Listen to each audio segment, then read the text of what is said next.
the next-gen answer to David Alaba, or simply a Dutch Fabian Delph? Just how good is Jorell Hato?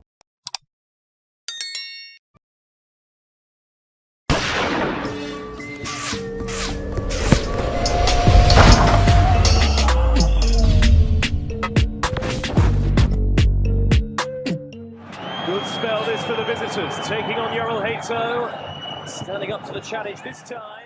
Statistically, Hato averages 0.47 slide tackles per 90, which highlights a tendency to go to ground more often than someone like Cucurella. He's not the most cleanest of defenders, quite a high foul rate as well. What I would say is that the percentage of dribblers tackled is high, so he doesn't really lose many duels and doesn't get dribbled past once committed, particularly around the outside. What I would say is the stats are slightly inflated because obviously the Eredivisie is not going to be as physically demanding as the Premier League. Kerkers' discipline numbers are better, even though he plays in a tougher league.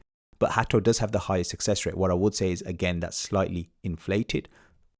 Now, when he's defending down the outside channel, that approach works particularly well. He's got the pace, got the athleticism to recover, stretch out a leg to block crosses, halt wingers who are trying to push it down the line. He's quick enough across the ground to stick with runners, and if he does go in for a slide tackle, gets good contact on the ball. And that's an asset in transition because he can snuff out wide counter-attacks or stop overlaps early. The issue comes when he's facing inverted wingers who want to cut inside.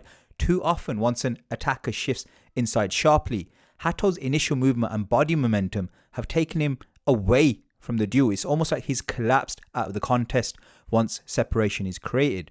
Now, for a left-footed fullback dealing with, say, a left-footed winger cutting in, that's a dangerous weakness because once he's on the floor, he can't reach across to block the shot or the through ball. So against elite players, think Saka, Yamal, that tiny hesitation would get punished. Hato meets it with the head.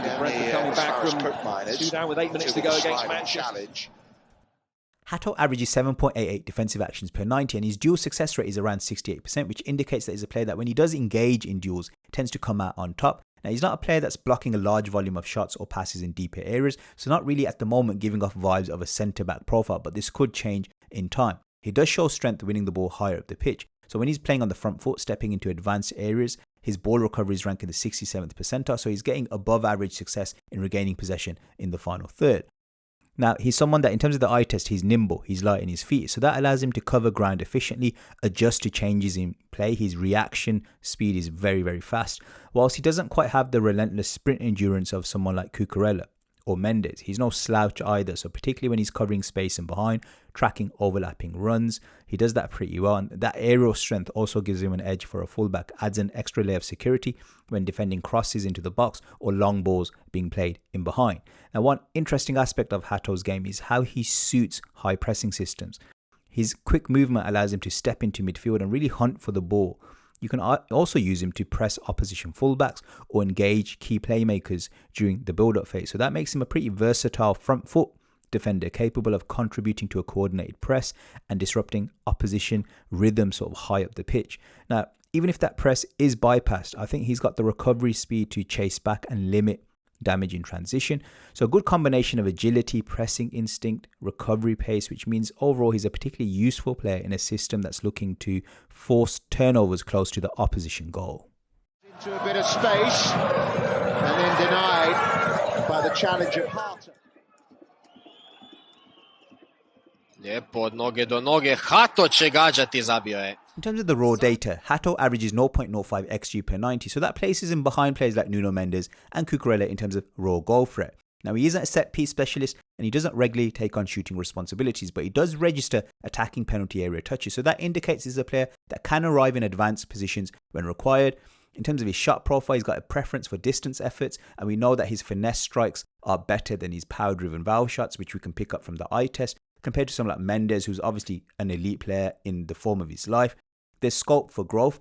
Through the eye test, you can see that there's untapped potential. His composure in terms of carrying the ball forward, that smooth dribbling, quick 1-2s, that allows him to get into advanced positions, and generally he times his runs well. His finishing is overall, I'd say, a work in progress. The finesse shots look pretty decent, can open himself up in terms of angles pretty nicely, but it's when he goes for the laces, that valve shot, it often feels a bit hit and hope. You can see a few efforts which are shanked wide simply because the technique isn't fully polished yet. So even though he's getting himself into good positions and he does look comfortable when he's bursting forward, it's that ball striking. If he could refine that, particularly that lace his technique, he's got the potential to be much, much more dangerous in front of goal. Mansberg. The shot will come in. Regard, who's playing on the left-hand side of the centre-back pairing. He played on the right the other day. Hato averages 0.84 dribbles per 90 with a 55% success rate. Now, players like Lewis Hall and Cucurella are a lot more efficient, while someone like Nuno Mendes is a lot more intentful and impactful with the ball. Hato's take-on volume is low, so that indicates that he's rarely looking to aggressively beat his man, and when he does, he's tackled relatively often. So he's generally a player that's going to retain possession rather than burst past opponents, but he does have quick feet in tight spaces, and he can draw fouls and get penalties inside the box. But overall, this isn't a player that's going to be an attacking high-volume dribbler, and he's going to fall behind a Nuno Mendes in this respect. In terms of the eye test though, his technique is pretty high level. Agile, nimble, looks generally very clean when he's carrying the ball forward. There's a real smoothness and economy to his movements, quick changes of direction, beautiful foot rolls, sharp stutter steps. It's all done with real composure. The issue is that he doesn't burst forward around the outside of the pitch like an Alphonso Davies style fullback. So he hasn't quite got that raw power or pace to bulldoze his way through and give a team genuine width. Instead, he's probably more of an inverted fullback profile if he is to long-term develop as a fullback, happy to cut inside and find pockets of space rather than burning and bursting down the line. In tight spaces, generally I'd say he's hard to dispossess. The ball looks very glued to his feet, and if he's keeping it simple, he rarely loses possession. Where he can struggle is when he tries to do too much.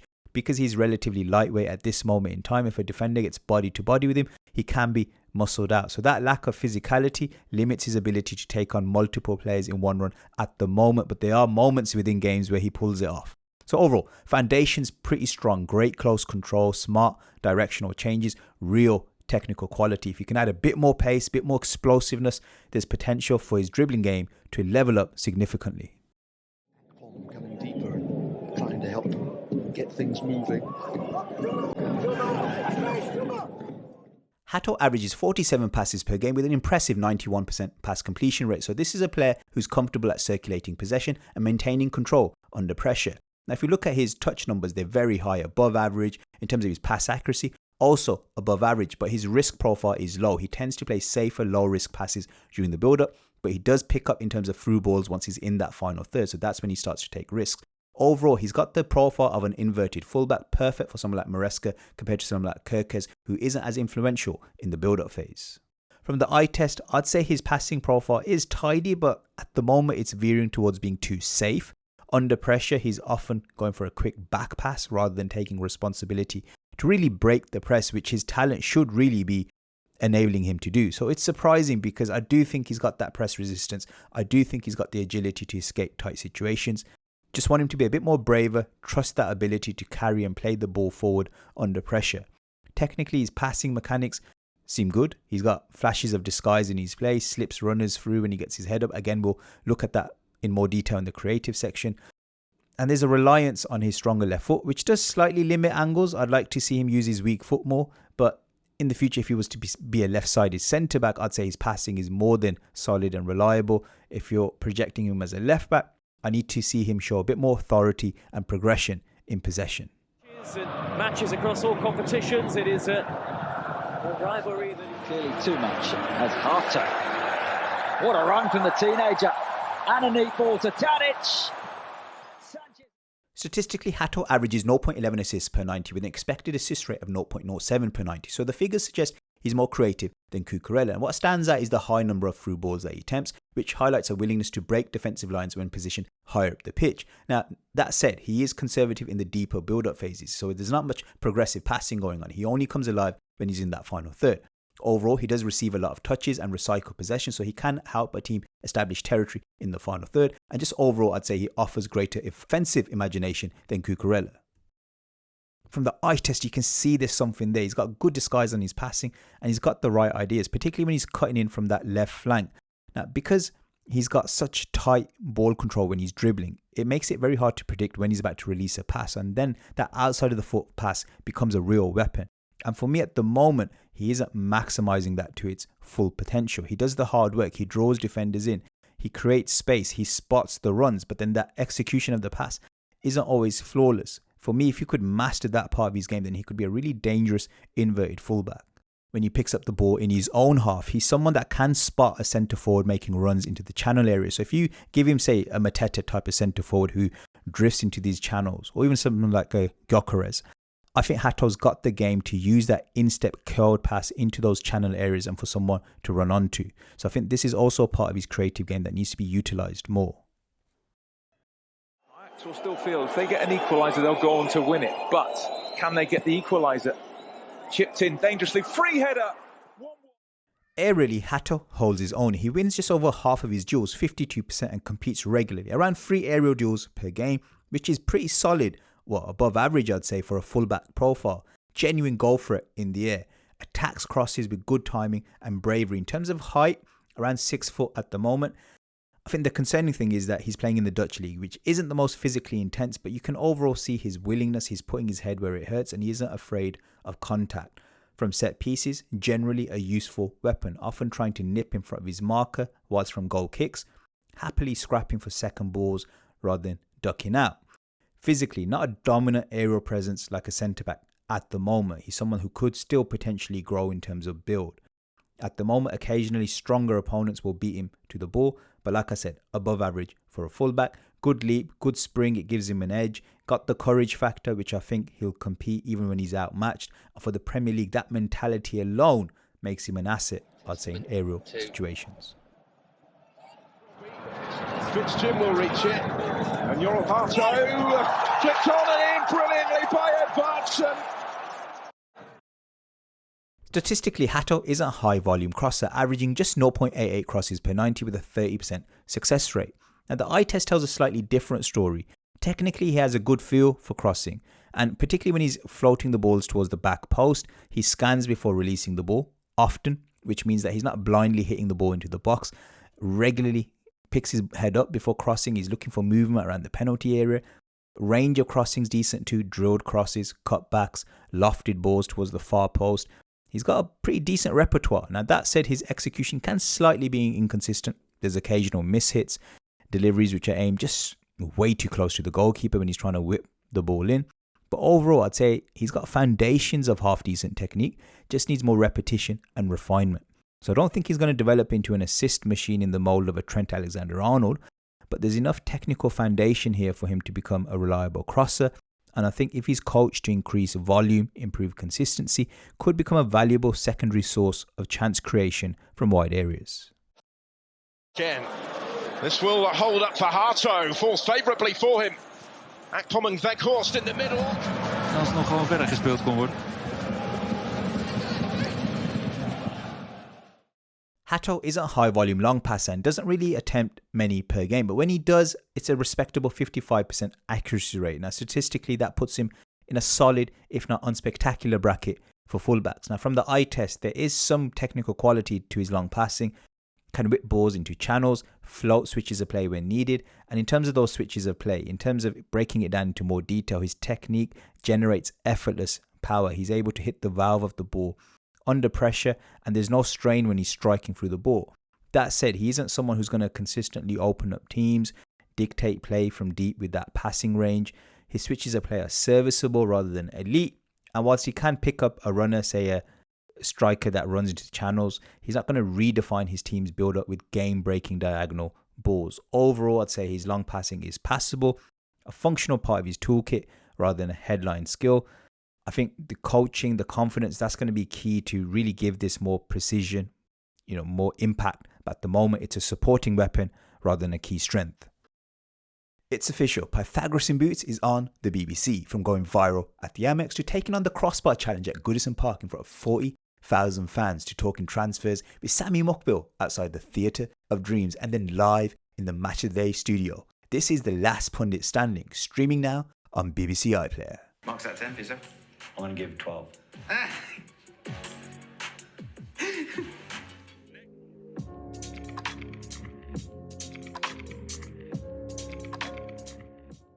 So the first thing we're going to look at is Hato's role within Ajax's build-up phase. Now, Ajax build up in a very 4-3 manner. As we can see, the front three just kind of stay up front. The midfield three work in tandem. There can be rotations in position. Sometimes Klaassen could be the deepest player, sometimes Henderson. And they're very fluid in terms of the midfield three and the responsibilities they take up. Now, the centre-backs obviously stay in that back two.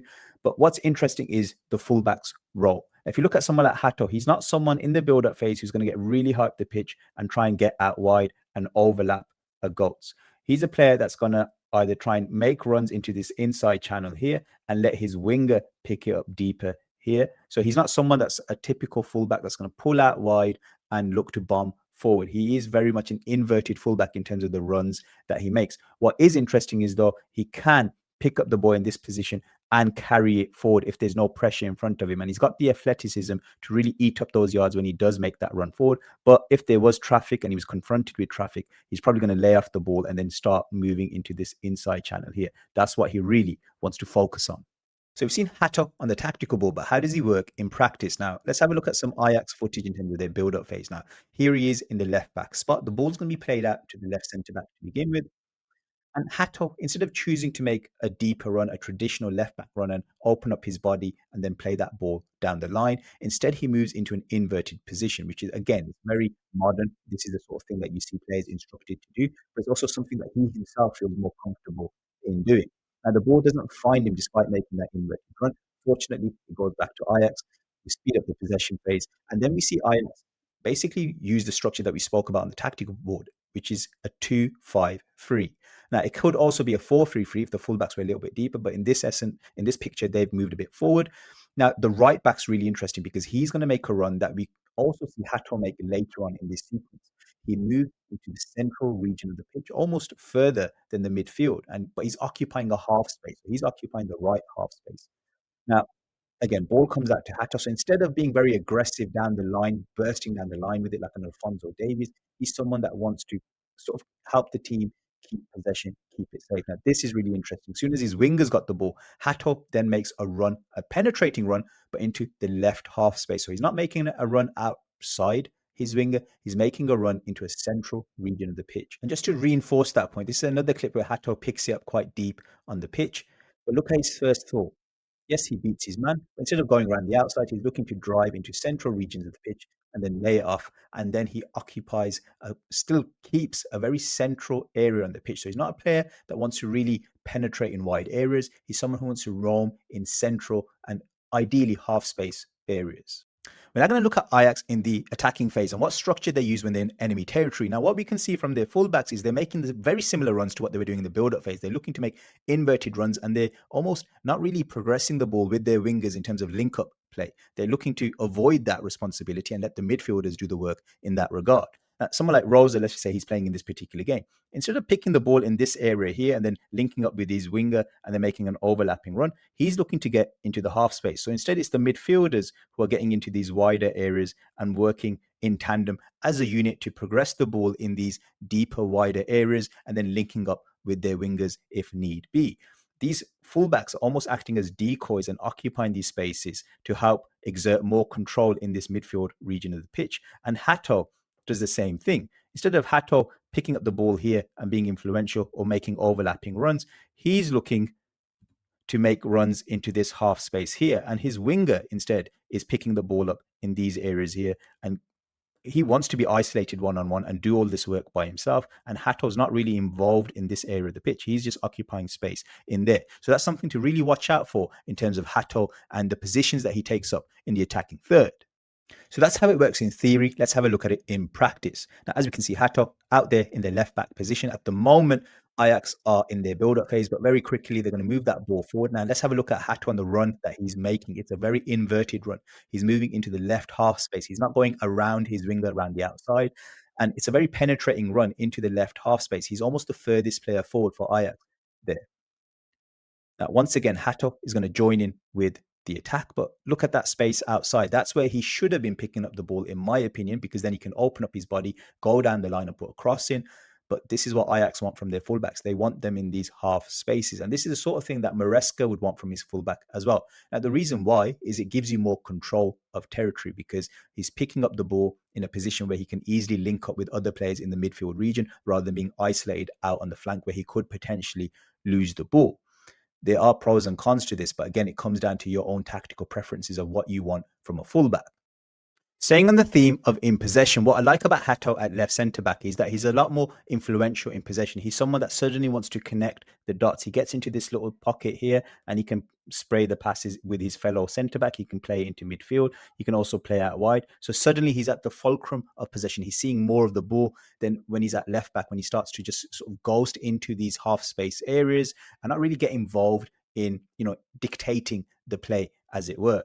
Now, the good thing with Hato is that, yes, he can, play these passes into midfield, but he's also someone that if he's pressed, he's someone that can wriggle past that press and then play the pass forward and progress the game. He's someone who's got the agility to, he's not scared. He's got the press resistance to really wriggle around. And the other thing that I want you to watch out for, especially when we look at the clips, is that he's a player that when he lifts his foot up, he looks like he's going to pass it there, but then he creates that little bit of a delay, forces that player to go and cover that pass off, and then he'll play the progressive pass. So he's got a lot of disguise on his passing as well. So let's see it in practice. Now, as you can see, Hato picks up the ball in this left centre-back position. And what I want you to look very closely is look at his footwork, the way he sort of foot rolls, little delays with the ball. He looks so uber comfortable and highly technical on the ball. The little caresses with this pass in particular, now, you might have missed it. It looked like a very simple pass. But what I want to look at is the way he uses his weak foot here to create that disguise. Now, the player that's pressing him is probably thinking he's a left-footed centre-back. The only pass he can really make is back to the centre-back that played it into him. But he uses his weak foot just to play that ball forward. Now, it looks super simple. It looks like an easy pass that a professional player should make. But because he's done it with his right foot and created that disguise, this for me shows that he's a player that heightens the fluidity level of a team's build-up phase. So that's really, really good to see. Once again, picks up in the left centre-back spot, but again, he's moved very central here. So for me, this shows that he's trying to be quite dominant, assert his authority on his team's build-up phase. Again, look at that little delay he did with the pass, faked it one way, and then he played it out wide. Great little chop on the ball there. So he's got a high technical level. I really like that about this guy. Again, little foot roll, causing that bit of delay. And then look, can he find the pass forward? Has he got that ability to see the spot, the gap in the opposition line? And yes, he can. And then he fizzes it forward, breaks enemy lines. Then as we can see, that pass has then opened up the opposition and then allowed Ajax to really break them open and attack at speed. We're now going to look at Hato's off-the-ball work as a left-back. Now, when Ajax are pressing, and they do like to press high up the pitch, obviously it depends on where the ball is situated. So if the ball's in this area of the pitch, that front three tend to work in tandem and drift across and try and cramp the opposition in that side of the pitch. And the nearest fullback, in this case, say a Rosa, would look to press on the opposition wide player, whether that's a fullback or a wing back, depending on the opposition system. And likewise, if that ball was on the opposite side of the pitch, someone like Hato will, again, instead of just sitting deep here, he's going to be encouraged to get forward and get as tight to that man as possible. Now, if that player does pick up the ball and drift into these areas, you will see Hato run with that man and follow him. So the fullbacks are really, really encouraged to press as part of this Ajax system. And Hato in particular, I think personally, thrives in terms of that little man marking job that he has to do in the press. As we can see in practice, Ajax, that front three, working in tandem, Hato out on the left, smelling, waiting for that opportunity where the trigger is for him to then go on and engage in that press. In this particular game, they were up against a back five, so he's seen the wing back get the ball. Now he's going to get into this man-marking type tussle here and follow him, try and win that ball out the pitch. Obviously, he fails in that situation, gives away a foul. But again, same game. This time, Ajax are dropping deeper, but nevertheless, even in that deep set formation, he's trying to smell the opportunity. That can I be a bit more aggressive? Can I win the ball high up the press? Now, again, look at this here. He's vacated his left back spot to go in and win that ball higher up the pitch if he can. Now, it's a tactical instruction, but I also think he himself thrives when he's really going up against players and being aggressive with it. The downside is you got to make sure that tactically around him, you've got players that are going to cover the spots that he vacates. So that could be the left centre-back or it could be the nearest midfielder next to him. Just quickly, we're going to look at Hato's pros and cons from a defensive point of view as a left centre-back. So in this particular phase of play, we can see he's in the left centre-back region there. as the play progresses, that ball's played over the top. Now, the thing with Hato is that, yes, he's quick, but I wouldn't say he's as quick as Lukiba in this particular situation. Someone like Lukiba would smell that that ball's been played through and go and engage with that player and try and win that ball and shut it down straight away. Hato doesn't really have enough aggression in his game at this moment in time, so he kind of just lets the play unfold. And he's not really doing anything in that position there, because if he's looking to block across, well, that player next to him is able to block across anyway, and he's let that man go behind him, hasn't really spotted where he is. And there's two men there in that dangerous area of the pitch, and Hato hasn't really picked them up. Once again, in this situation here, now Hato has two men in deeper areas, which should be his to deal with. That player's already going to go and close the player who's with the ball down. Doesn't smell that, and he's too far away to engage and make something happen there from a defensive point of view. In this situation, there's strengths and weaknesses here. He's let his man get away from him again. On the flip side, because he's got quick reactions, he manages to get back in time and put a great block in. So he has got the athleticism and he's got the reaction speed to sometimes make up for the positional error that he's made in the first place. So pros and cons with that, but something he really needs to work on, I think, if he's going to make that transition to centre back later on in his career.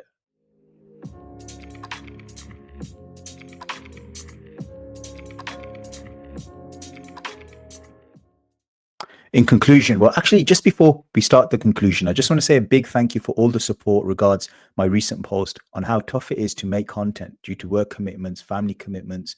You know, the love you showed me, it's inspired me to go above and beyond in this video. I think going forwards as well, I just want to keep showing more soul in my content, not just pump out stuff for the sake of it, but really dedicate myself to the craft of making each video as well researched as possible. Now, anyway, back to the conclusion. I think Hato is the type of player that's tailor-made for, say, a system that's managed by an Enzo Maresca. I think Enzo Maresca is a type of coach who would really appreciate his budding technical qualities, also give him little things like a bit more progression on his passes, but also, you know, really appreciate the conservative nature of his passes and the ability to link up play and retain ball to a high degree. So I think they're a match made in heaven. Also, the inverted runs as well, very well suited to what Maresca wants in a fullback. In terms of whether he's got a higher ceiling at left back or left centre back, I think it very much depends on his physical development. Right now, if you were to throw him into left centre back in a back four in the Premier League and playing week in, week out, I think he could potentially get eaten alive.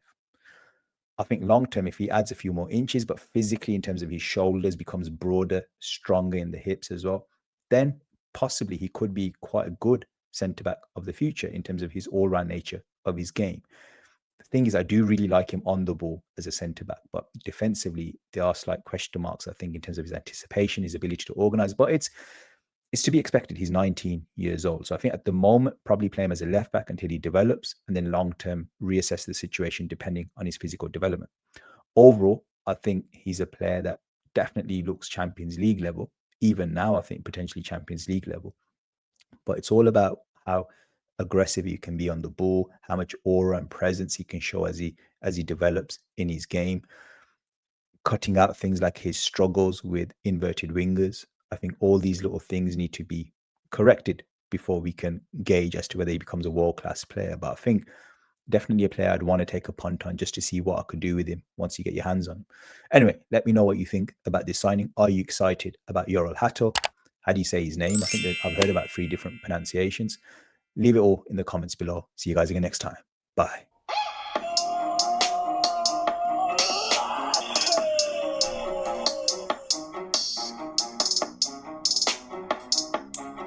Spare for Guardiola, joy for Mourinho.